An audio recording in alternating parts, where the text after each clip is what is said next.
Priya culit hidem tana wisma berkata capita jutawan. Saya bisa membuat putri anda berjalan lagi. The afternoon sun painted the city in liquid gold, its rays catching on the windows of the towering skyscrapers that lined the bustling street. Cars hummed along the avenue, their polished frames flashing under the glow, while hurried footsteps of men and women in tailored suits echoed against the pavement. Laughter, snippets of conversations, and the occasional impatient car horn blended into the living symphony of urban life. Everything pulsed with movement, with ambition, with purpose. Then the sleek black car pulled up to the curb. Its surface reflected the city skyline like a mirror, its very presence commanding attention. The chauffeur stepped out first, quickly opening the rear door with practiced precision. From the vehicle emerged Richard Montgomery, a man whose name was whispered with reverence in boardrooms across the city. Richard was the embodiment of success. His dark gray suit was pressed to perfection, the fabric catching the afternoon light just so, his polished Italian shoes clicking softly against the pavement. A gold watch gleamed at his wrist, subtle yet deliberate, a symbol of wealth acquired through calculated decisions and relentless determination. He stood tall, his posture radiating authority, the kind of authority that came not just from money, but from knowing that money bent the world around him. Yet behind him, another figure emerged, and with her, a silence seemed to follow. Clara, his 10-year-old daughter, rolled into the sunlight in her wheelchair. Her small hands rested lightly on the armrests, delicate and frail, as if the very weight of life pressed down upon her. Her face was pale, her cheeks hollowed slightly, but her eyes soft, wide, innocent, carried the kind of quiet sorrow no child should ever bear. Richard's hand moved instinctively, resting on her shoulder. It was protective, tender, but there was something else hidden in that gesture, a father's quiet despair. He had poured fortunes into hospitals, flown across continents to meet renowned specialists, begged men in white coats for answers. But no treatment, no procedure, no miracle. Pill had restored his little girl's ability to walk. And now, despite all the wealth in his possession, he found himself powerless against the cruel indifference of fate. Around them, life continued as if untouched. Pedestrians passed by, glancing briefly before averting their eyes, as though discomforted by the fragile child in the chair. Some whispered in pity, others hurried along without a thought. To them, Clara was simply another fleeting image in the endless canvas of the city. And then, on the corner of the busy street, sat a man who seemed invisible to all but one. He was hunched against the wall of a convenience store, legs drawn close. A weathered coat draped over his shoulders, though the afternoon was warm. His jeans were torn at the knees, his shoes worn thin, barely holding together. A mess of dark curls framed his face, unshaven and rough, but his eyes were striking. Deep brown, unwavering, and filled with something unexpected. Calm. A calm that seemed to pierce through the chaos of the city. This was David. A man without a home, without wealth, without the sheen of success. His presence was easily overlooked, swallowed by the crowd.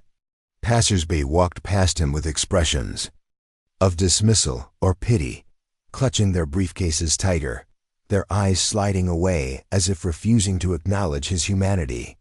To the world, David was no one, a ghost among the living. But to Clara, in that moment, he was not invisible. As Richard adjusted the handles of her wheelchair and began to push forward, the small stuffed bear that Clara carried slipped from her lap.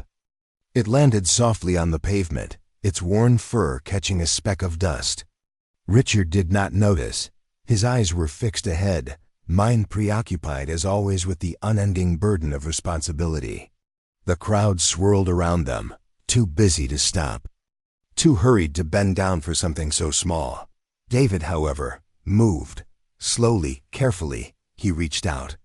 His fingers, rough from years of hardship, cradled the toy with unexpected gentleness. He dusted it off as though it were something precious before lifting his gaze toward Clara. Their eyes met. And for the first time that day, Clara smiled. It was faint, fragile, but it lit up her pale features with warmth. She accepted the bear from his hands, her little fingers brushing against his calloused skin. In that instant, the golden city, the wealth, the noise, all of it seemed to fade. What remained was a simple act of kindness, a quiet connection between two souls from worlds apart. Richard finally noticed and turned, his brows furrowing at the sight of the homeless man crouched beside his daughter. His instinct was one of caution, even suspicion. But Clara's soft voice broke through his thoughts. "Thank you," she whispered, hugging the bear to her chest. David nodded once, a faint smile tugging at his lips, and though he said nothing more, there was something unspoken in his eyes. Something that neither Richard nor Clara could yet understand.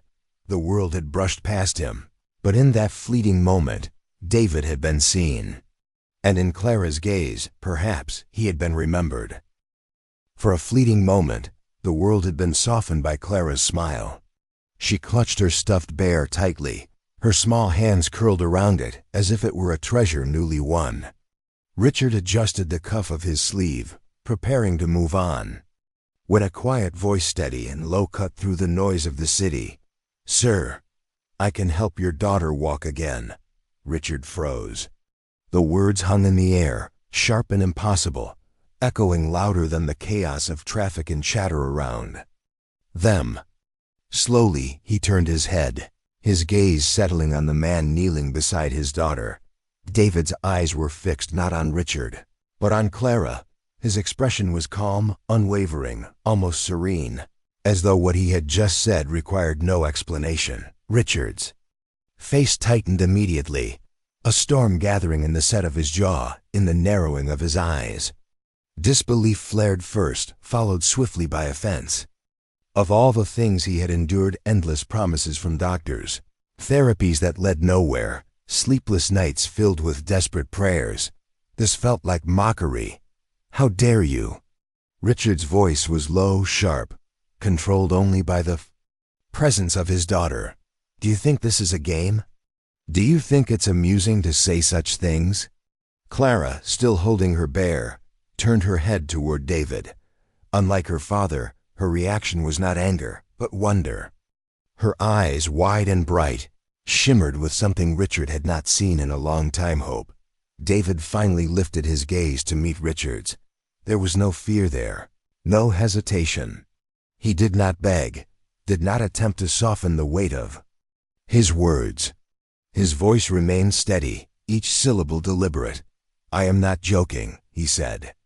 "I can help her walk again."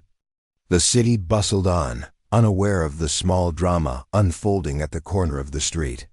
Yet for Richard, the world seemed to have narrowed to the three of them, his fragile daughter, this stranger with nothing, and the impossible words that threatened to crack the hard shell of his despair. Richard straightened, adjusting his tie with sharp, clipped movements. His wealth had made him accustomed to control, to authority, to being the man who decided what was real and what was nonsense. He had spoken to the greatest neurologists, orthopedic surgeons, and rehabilitation experts money could buy. All of them had said the same thing. There was nothing more that could be done, and yet here was this man-filthy coat, torn shoes, hair unkempt, claiming certainty where even the most brilliant minds had admitted defeat. "Enough," Richard said coldly, his voice a blade. "You don't know what you're talking about. You're just—" He stopped himself, catching Clara's eyes on him, wide and searching. His hand tightened on the wheelchair handles. "You're just looking for attention." David did not flinch at the dismissal. He did not lower his gaze, nor did his expression change. He remained seated on the pavement, as though the city's judgment and Richard's contempt had no power over him. "I don't need your money," David said, his voice calm, almost authoritative. "I'm not here to deceive you. I only tell you what I know to be true." The confidence in his tone unsettled Richard. It was not the voice of a beggar pleading for coins or sympathy. It was the voice of a man certain of something greater, something beyond what reason could explain. Clara leaned forward slightly in her chair, her small hand gripping the edge of her father's sleeve. "Daddy," she whispered, her eyes never leaving David's face. "What if he's telling the truth?" The words pierced Richard more deeply than David's claim had. For years he had carried the crushing burden of watching hope fade from his daughter's eyes. And now in an instant, this stranger had rekindled it. He felt anger rise in him, not just at David, but at the cruel possibility that his daughter might believe in yet another false promise. Richard's chest tightened as he looked at Clara. He could not bear to see her heart broken again. And so, he hardened his voice, masking the tremor of doubt that whispered at the edge of his own heart. "He is not telling the truth," Richard said firmly, though the words tasted bitter in his mouth. "If the world's best doctors couldn't help you, do you really think a man living on the street can?" Clara's lips parted as if to speak, but she closed them again, her gaze dropping to the bear in her lap. Still, her eyes betrayed her. There was a flicker of belief, fragile but unshaken, as though something deep inside her knew David's words were not empty. David did not press further. He simply inclined his head, as if to acknowledge Richard's dismissal, and then turned his gaze back to Clara. His eyes softened, not with pity, but with a quiet assurance that lingered long after his words had faded. And though Richard pulled the wheelchair away, guiding his daughter toward the polished doors of the towering building ahead, a strange unease gnawed at him. The certainty in David's voice echoed in his mind, impossible to silence. Behind them, the city carried on, blind to the moment. But Clara glanced over her shoulder once more, meeting David's gaze one last time. And in her heart, a seed had been planted, a seed of impossible hope. Richard's grip on the wheelchair tightened as he pushed Clara forward, his polished shoes clicking against the pavement. His jaw was set like stone, every muscle in his face hardened by anger and pride. He told himself he would not look back, that the nonsense of a homeless man would not disturb his composure. Yet as they passed a small corner shop, the old shopkeeper, a woman with silver hair pulled neatly into a bun, leaned slightly over her counter and murmured under her breath, "That man, I think he used to be someone important." The words, faint as they were, pierced Richard's stride. He stopped, his brows furrowing, and turned his head. The shopkeeper's eyes flicked toward David, still seated calmly at the edge of the street. There was no mockery in her tone, no idle gossip. It was spoken with the weight of memory, as if she were recalling a ghost from the past. Richard said nothing, but inside, his irritation grew sharper. Who was this stranger, and why did his presence stir such whispers? Before he could move Clara farther, David's voice reached them again, not loud, not demanding, but gentle, directed not at Richard this time, but at Clara. "May I show you something?" he asked softly. His eyes met Clara's, and in them was no desperation, no hunger for pity. Only calm. Clara hesitated, then nodded. Richard exhaled sharply, ready to object, but David had already crouched beside her wheelchair, his movements slow, unthreatening. He took her small hand in his weathered one, guiding her fingers gently into a stretch. "Like this," David said, demonstrating with his other hand. "Move slowly. Feel the strength inside your muscles. It's still there." Clara followed, mimicking his stretch. Richard watched, torn between fury and unease. This was absurd. His daughter was not some spectacle for strangers to toy with. Yet something in David's manner made it difficult to interrupt. David's hands, though rough from life on the streets, moved with startling precision. He adjusted Clara's wrist, applied just enough pressure, and guided her through small exercises, with care that spoke not of guesswork but of deep knowledge. His posture, his touch, his calm instruction, none of it was random. Richard's irritation flared. Who was this man to behave like an expert? His daughter was fragile, not some experiment. He opened his mouth to put an end to it, and then he saw it. A faint twitch in Clara's legs. For years, her lower limbs had been still, locked in their silence, ignoring every attempt at stimulation. Richard had grown used to the heartbreaking sight of immobility, the hopelessness etched into every failed session with specialists. But now, under the touch of this stranger, her legs trembled ever so slightly. Richard's breath caught in his throat. His rational mind screamed that it was coincidence, that the twitch was nothing more than an involuntary spasm. Yet deep within him, something shifted. He couldn't ignore what he had seen. Clara gasped softly, her eyes widening. "Daddy, did you see that?" Richard's lips parted, but no words came. His chest tightened as he stared at her legs, willing himself to deny what he had just witnessed. But the truth pressed against him like an uninvited hand. Her muscles had responded. David did not look triumphant, did not seize the moment to boast. He merely continued the exercises, his voice calm and steady. "The body remembers," he murmured, almost to himself, "even when the mind begins to doubt." Richard's eyes narrowed. His irritation was now laced with something else, something he despised almost as much as false hope. Curiosity. The shopkeeper's words echoed in his head. He used to be someone important. David's movements were too deliberate, too skilled, too certain. This was not the improvisation of a man grasping at luck. This was expertise, training, knowledge hard-earned. "Who are you?" Richard muttered under his breath, though he knew David had not heard him. Pride wrestled within him like a beast refusing to be tamed. Every instinct told him to walk away, to protect his daughter from yet another disappointment. And yet his eyes would not leave the sight of David's hands guiding Clara's fragile fingers, nor the faint life stirring in her legs. The clash inside Richard was unbearable. He wanted to tear his daughter from this man's influence, to prove once and for all that no miracle could come from the dirt of the streets. And still he wanted to know. Was this man simply a mad vagrant weaving illusions out of coincidence? Or was he someone else entirely, someone with a past that explained the certainty in his voice and the skill in his hands? As the golden afternoon stretched on, Richard found himself staring longer than he meant to, his anger no longer shielding him as it once had. For the first time in years, doubt and hope walked side by side in his heart.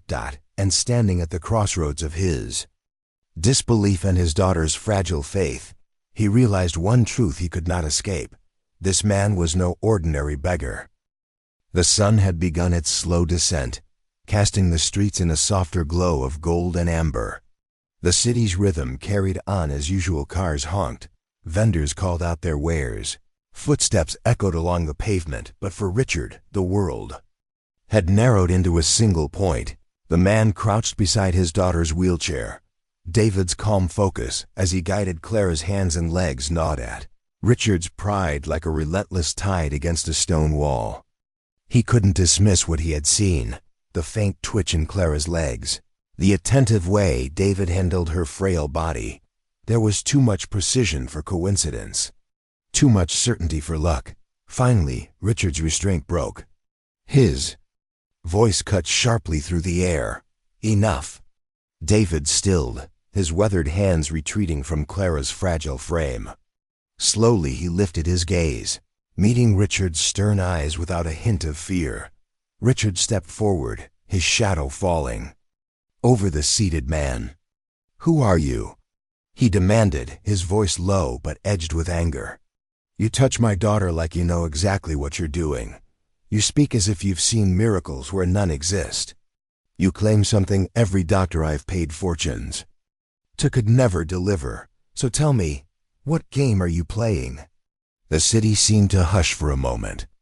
Clara's wide eyes darted between the two men, her small hands clutching the armrest of her wheelchair. David exhaled slowly, his shoulders sinking as though the weight of years pressed down upon him. His voice, when it came, was not defensive, nor desperate, but steady like a confession long delayed. "My name," he said quietly, Is Dr. David Carter. Richard froze. The words were so incongruous, so foreign coming from this man in ragged clothes, that for a moment he almost laughed. But David's eyes held his firm, unwavering, with the conviction of truth. I was once a neurosurgeon, David continued, his tone carrying the faint echo of authority. Not just any surgeon.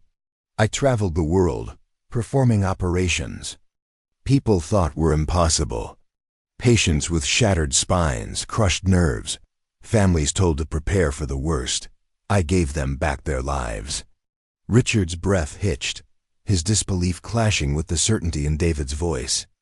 A memory stirred an article he once read, years ago, about a surgeon who pushed the boundaries of nerve regeneration, who spoke passionately about patient care above profit. But that man, that name, David Carter, he swallowed hard, his pulse quickening. David's gaze fell briefly, as though he were looking inward, through the years.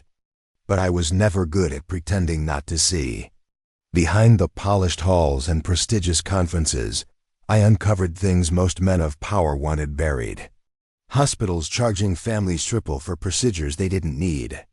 Insurance companies denying coverage to save their pockets, even when lives were at stake. Malpractice swept under silence because the doctors carried the right names, the right connections. His voice hardened, bitterness weaving through his calm. I spoke out. I exposed them. And in return, they erased me. Colleagues turned their backs. Boards blacklisted me. The license I had worked my whole life for gone. Every door shut. Every ally vanished. One by one, I lost everything. My work, my reputation, my family. Until all that remained was me. David's hand, resting on his knee, trembled slightly as he clenched it into a fist. And when you are stripped of everything, Mr. Bennett, society does not leave you in peace. It casts you out. The streets became my home. The world forgot. Aimee, the words hung heavy in the golden light. Clara's lips parted in awe, her young mind trying to piece together the weight of what she was hearing. Richard, however, stood rigid, his mind a storm. Dr. David Carter. A name once spoken with reverence in the circles of medicine. A man written about in journals, a pioneer. And here he was, sitting on the cold sidewalk, dressed in torn fabric, hair unkempt, face marked by hardship, dismissed by passers-by as nothing. Richard's throat tightened. His own arrogance echoed back at him, the way he had coldly waved David aside, the way he had assumed worth could be measured by a tailored suit or a luxury car. The realization struck with brutal force. This man, whom he had treated as worthless, had once been greater than all the doctors he had trusted, greater than all the men he had paid fortunes to. For a long moment, Richard could not speak. He looked at Clara, her eyes bright with curiosity and something more hope. Then back at David, whose gaze did not waver. David did not seek pity. He did not grovel or justify further. He had laid his truth bare, raw and unadorned. Richard felt the ground shift beneath him. The certainty of his world, the neat categories of wealth and worth, of class and capability fractured in an instant. And for the first time in years, he found himself not in control, but standing at the edge of something he could not explain. Man before him was not just a beggar, not just a stranger. He was once Dr. David Carter, the surgeon who defied the impossible, and Richard's daughter had just felt her legs move under his touch. The street was alive with ordinary sounds, distant car horns, the murmur of strangers, the flap of a pigeon's wings overhead. But around Richard, Clara, and David, a hush seemed to descend. Time slowed, compressing into this fragile, uncertain moment. Clara's small hands rested on the armrests of her wheelchair, her eyes wide and shimmering with something Richard hadn't seen in years, possibility. She turned her face up to David, her voice a mere whisper. "Can I really try?" David knelt beside her, his rough, weathered palms open, steady. His expression was calm, but his eyes carried a weight that only Clara seemed to understand. "Only if you want to," he said softly. "I will guide you, but the strength, it has to come from you." Richard's chest tightened. His instinct was to stop this madness, to pull his daughter away and retreat into the safety of medical charts and sterile hospital rooms. Yet something deeper rooted him in place. He saw Clara's fingers twitch with anticipation, her breathing quicken, and he could not crush that spark, not this time. Clara nodded, her voice trembling. "I want to." David moved with a precision that belied his ragged appearance. He adjusted the footrests of her wheelchair, sliding them back so her feet touched the ground. His hands, scarred, rough, yet impossibly sure, rested lightly at her sides, guiding without forcing. "Breathe," he murmured. "Feel the weight in your legs. Don't fight it. Let it awaken." Clara inhaled shakily, her thin shoulders rising and falling. For a long moment, nothing happened.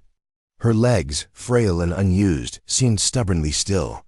Richard's heart pounded in his ears. He could feel doubt clawing at his throat. This is cruel. This will break her. Then ever so faintly her right leg trembled. Richard's breath caught. It was a twitch, no more than a shiver, but it was real. He gripped the back of the wheelchair as if to steady himself. Clara's lips parted in shock. "I felt it," she whispered. David's voice remained steady. "Good. Now, trust yourself. Push a little more." Clara squeezed the armrests, her knuckles white. Her face flushed with effort, a thin sheen of sweat appearing on her brow. Her left leg twitched, then stiffened, holding itself with fragile resistance.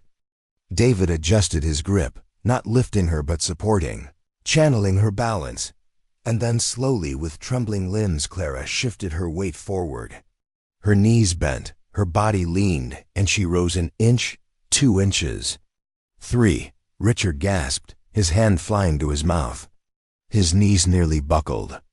For years, doctors had spoken in finalities, in absolutes. She will never. She cannot. It's impossible. Yet here, on a sunlit sidewalk, guided by a man society had discarded, his daughter was rising. Clara's eyes flooded with tears. Her lips trembled into a smile so radiant it pierced every shadow of despair she had lived with. "Daddy!" she cried, her voice breaking. "I'm standing." Richard stumbled forward, instinctively reaching out, but David gently lifted a hand, steadying both father and daughter with a single calm gesture. "Let her feel this," he said quietly. "Let her own this moment." Clara wobbled, her thin legs shaking beneath her, but she did not fall. She stood frail, uncertain, but standing. The sunlight poured over her pale face, catching the tears that spilled freely down her cheeks. In that glow, she did not look fragile. She looked alive. Richard's chest heaved, his throat raw. Arrogance, pride, certainty, every wall he had built to protect himself from disappointment, crumbled into dust. Before him was not a medical anomaly, not a performance to be dissected, but a miracle. A fragment of hope, real and undeniable. Clara let out a laugh, broken and wet with tears, as she clung briefly to David's arm for balance. Then she turned her face toward her father. "I can feel my legs, Daddy. I can feel them." Richard fell to his knees beside her, his polished suit forgotten, his expensive watch glinting uselessly in the light. His eyes brimmed, his voice hoarse. "My angel, I see. I see you." The moment held them all captive.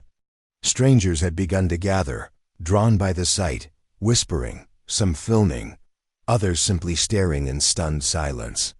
But to Richard, to Clara, and to David, the crowd did not exist.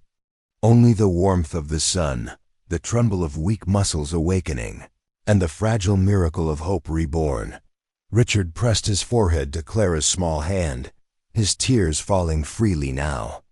"Thank you," he choked. The words directed at both his daughter and the man who had guided her.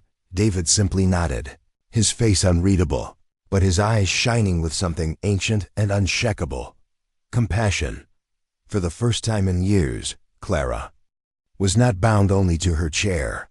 And for the first time in years, Richard dared to believe in something greater than money, medicine, or control. He believed in hope. The world seemed to stand still around them. Clara sat back in her chair, glowing with exhaustion, yet smiling brighter than she had in years. Her small hands clutched at her lap, trembling from the effort, but her eyes were alive with hope, with belief, with life. Richard remained kneeling beside her, his polished shoes scuffed, his immaculate suit wrinkled by the weight of his collapse. His chest rose and fell in ragged breaths, his eyes swollen with tears he had no shame in letting fall. For the first time in a long time, he felt stripped of all his armor, of wealth, of control, of pride. He was only a father, humbled before. The miracle that had just unfolded. Slowly, he lifted his gaze toward David. The man stood quiet and steady, his broad frame still silhouetted against the afternoon sun. The world might see a vagrant, a man without a home, but Richard now saw something far greater. Dignity carved into flesh, compassion woven into bone, wisdom etched by suffering. Richard rose to his feet, fumbling into his pocket. His fingers shook as he pulled out a thick wallet, the leather worn but heavy with folded bills. He took several out and extended them toward David, his voice breaking. "Please," Richard said hoarsely. "Take this. I don't know how else to thank you. You've given me something no money could ever buy. But let me at least give you comfort, security. You deserve so much more than this life." David's eyes flicked briefly to the money, then back to Richard's face. There was no anger, no bitterness, only a calm that seemed unshakable. Slowly, he raised his hand and closed Richard's fingers back over the bills. His voice was low, steady, yet it carried with it the weight of truth. "I don't need riches," David said. "I don't need comfort. Just remember this: never measure a person's worth by their appearance or by their circumstances. The world is quick to dismiss those it does not understand. Don't make that mistake again." The words struck Richard deeper than any lecture, deeper than any scolding. They pierced him, not with shame, but with a strange, cleansing clarity. He felt as though a veil had been lifted from his eyes. For years, he had lived among marble floors, glass towers, and glittering chandeliers, yet all of it had felt hollow when faced with his daughter's pain. And here, from the mouth of a man the city had cast aside, came wisdom that filled the emptiness in his soul. Clara looked up at David with tears still clinging to her lashes. "Will you come back? Will you help me again?" she asked softly, almost pleading. David's expression softened, a fleeting warmth breaking through his weathered features. He crouched down to her level, placing a gentle hand on hers. "Strength has already awakened in you," he said. "Trust it. Nurture it, and it will grow." She nodded, clutching his hand tightly, as if reluctant to let go. Then, with the same quiet dignity he had shown since the beginning, David stood. He adjusted the strap of his worn satchel, turned toward the horizon, and began to walk. The golden sunset stretched long shadows across the street, painting the world in hues of fire and amber. His figure grew smaller with every step, yet to Richard he seemed larger than life. He did not walk like a man defeated.